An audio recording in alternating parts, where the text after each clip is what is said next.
تمام اہل اسلام کو السلام علیکم ورحمۃ اللہ وبرکاتہ۔ امید ہے کہ آپ سب لوگ خیریت سے ہوں گے۔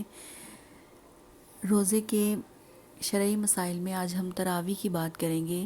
تراویح ہر عاقل و بالغ مسلمان مرد اور عورت پر کے لیے سنت موقدہ ہے، اس کو ترک کرنا جائز نہیں ہے۔